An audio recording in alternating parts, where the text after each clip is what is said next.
అందరికీ నమస్కారం.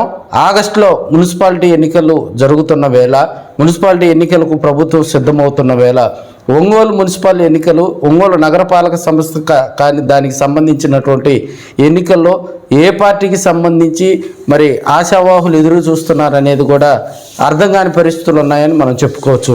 మాజీ మంత్రి బాలినేని శ్రీనివాసరెడ్డి జనసేన పార్టీలో చేరటం, అదేవిధంగా గతంలో చూసినట్లయితే జనసేన పార్టీకి సంబంధించినటువంటి వైసీపీకి సంబంధించినటువంటి మనకి గతంలో 50 డివిజన్లు ఉండేవి మున్సిపాలిటీలో, ఇప్పుడు 62 డివిజన్లుగా రూపాంతరం చెందినాయి. 50 డివిజన్లో 43 మంది వైసీపీ కార్పొరేటర్లు గెలిచినటువంటి పరిస్థితి. దాంట్లో 20 మంది జనసేన పార్టీలో చేరారు, 19 మంది తెలుగుదేశం పార్టీలో చేరారు, 6 తెలుగుదేశం పార్టీ తరఫున గెలిచినటువంటి వారు. సో ఓవరాల్గా చూసినట్లయితే 2024 ఎన్నికల తర్వాత కార్పొరేటర్లు మొత్తం కూడా తెలుగుదేశం పార్టీకి క్యూ కట్టినటువంటి పరిస్థితి. సో రాజకీయంగా కూడా రాబోయే రోజుల్లో ఏ డివిజన్లో ఎవరెవరు బరిలో ఉంటారనేది ఇప్పటి నుంచే ఆశావాహులు మరి అధినేతలను ప్రసన్నం చేసుకునేందుకు శతవిధాలుగా ప్రయత్నం చేస్తున్నట్టు తెలుస్తూ ఉంది. బాలినేని శ్రీనివాసరెడ్డి గారు ఇప్పుడున్నటువంటి పరిస్థితుల్లో ఎవరైతే మనకి 2021లో మనకి నగరపాలక సంస్థ ఎన్నికలకు వెళ్తే అప్పట్లో 43 మంది కార్పొరేటర్లు గెలిచారు. సో ఆ 43 మంది కూడా కొంతమంది తెలుగుదేశం పార్టీలో 19 మంది చేరారు, అదేవిధంగా జనసేనలో 23 మంది చేరారు.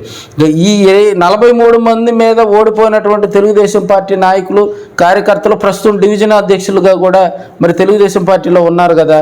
మరి వారికి రాబోయే రోజుల్లో కార్పొరేటర్ సీట్లపై పరిస్థితి ఏందనేది అర్థం కాని పరిస్థితి. మళ్ళీ కార్పొరేటర్లుగా పనిచేసినటువంటి వ్యక్తులు కొంతమంది ఇప్పటికే ప్రసన్నం చేసుకునే పనిలో, అధినేతలను ప్రసన్నం చేసుకునే పనిలో ఉన్నారు. మళ్ళీ కార్పొరేటర్ టికెట్ తీసుకొచ్చుకునేందుకు కూడా ఎప్పటి నుంచే ఆయా డివిజన్లో వాళ్ళు ఏ కార్యక్రమాలు పెట్టినా కూడా తరచుగా పాల్గొనటం, అదేవిధంగా లోకల్గా ఉన్నటువంటి ఎమ్మెల్యేతో కూడా వారంతా సాహనిత్యంగా కూడా మెలుగుతున్నటువంటి పరిస్థితి. మరోవైపు బాలినేని శ్రీనివాసరెడ్డికి జనసేన పార్టీకి సంబంధించి గతంలో 20 మంది కార్పొరేటర్లు ఉన్నారు. సో ఆ రేషియో ప్రకారం కనుక చూస్తే రేపు మరి అంతమంది కార్పొరేటర్లు జనసేనకి ఇస్తారా? ఒక బాలినేని వర్గానికి అంతమంది ఇస్తే మరి రియాజ్ వర్గం వైపు నుంచి మళ్ళీ ఏ ఇబ్బందులు వస్తాయి? జనసేన పార్టీకి సంబంధించి ఎంతమంది కార్పొరేటర్లను ఇస్తారు? ఒకవేళ వారికి గనక ఇస్తే రియాజ్ వర్గానికి ఎంతమంది వెళ్తారు, బాలినేని వర్గానికి ఎంతమంది వెళ్తారు అనేది ఇప్పటికే నగరంలో ఒక చర్చ నడుస్తుందని కూడా మనం తెలియజేసుకోవచ్చు. అయితే మేయర్ పదవి అయితే మాత్రం కాపులకు మేయర్ పదవి ఇవ్వాలని సంకల్పిస్తున్నట్టు తెలుస్తూ ఉంది.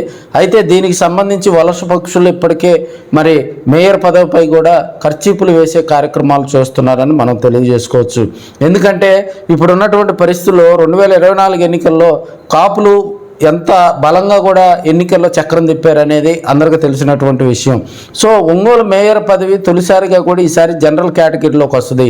ఎందుకంటే మనకి 2012లో నగరపాలక సంస్థగా రూపాంతరం చెందినా కూడా తొలిసారి 2021-22 మధ్య ఎన్నికలు జరిగినప్పటికీ కూడా తొలిసారి అది ఎస్సీ ఉమెన్ రిజర్వేషన్ కావడంతో ఆ పోస్టు మేయర్గా గంగాడ సుజాత గారికి ఆ పోస్టు వరించింది.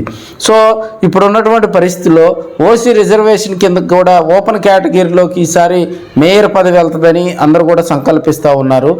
సో కొత్తగా మేయర్ పదవి కనుక ఓసీ జనరల్కి వెళ్తే ఖచ్చితంగా కాపులు ఇప్పటికే కూడా ఆ పదవిపై ఆశ పెట్టుకున్నట్టు తెలుస్తూ ఉంది. ఇప్పటికే మరి ఓసీ జనరల్ అవుతుంది, ఆ పదవి మేయర్ పదవి ఓసీ జనరల్ అవుతుంది అనగానే డిప్యూటీ పదవి ఎవరికి ఇస్తారు? డిప్యూటీ మేయర్గా ఇద్దరికి అవకాశం ఉంటుంది. సో ఆ పదవులపై కూడా ఇప్పటికే కొంతమంది కన్నేసినట్టు తెలుస్తుంది. మరి కూటమి పొత్తులో భాగంగా జనసేన పార్టీకి సంబంధించి ఎంతమంది కార్పొరేటర్లు ఉంటారు, అదేవిధంగా తెలుగుదేశం పార్టీకి సంబంధించి ఎంతమంది కార్పొరేటర్లు బరిలో దిగుతారు, ఈ పొత్తు ఏ విధంగా కొనసాగుతుంది, మరి పొత్తు ధర్మం పాటిస్తారా అనేది కూడా ఒంగోలు రాజకీయాల్లో మరి చర్చ నడుస్తున్న వేళ మరి రాబోయే రోజుల్లో ఏ విధంగా రాజకీయాలు ముందుకెళ్తారనేది కూడా అర్థం కాని పరిస్థితులని మనం తెలియజేసుకోవచ్చు. ఎవరికి వారు వలస పక్షులంతా కూడా మరి ఎందుకంటే 2024లో మరి కూటమి ప్రభుత్వం అధికారంలోకి వచ్చినాక జనసేన పార్టీలోకి వచ్చిన వారైతే తెలుగుదేశం పార్టీ నుంచి మరి వైసీపీ నుంచి తెలుగుదేశం పార్టీలో చేరిన కార్పొరేటర్లు అయితే ఇప్పటికే భారీగా తమకు గనక అవకాశం కల్పిస్తే మరి ఎన్నికల్లో ఖర్చు పెట్టడానికి కూడా వారంతా ఆర్థికంగా మరి ప్రయత్నాలు చేసుకుంటున్నట్లు తెలుస్తుంది. మేయర్ పదవి ఎవరిని వరిస్తుంది అనేది కూడా అర్థం కాని పరిస్థితులు ఉన్నాయని మనం తెలియజేసుకోవచ్చు.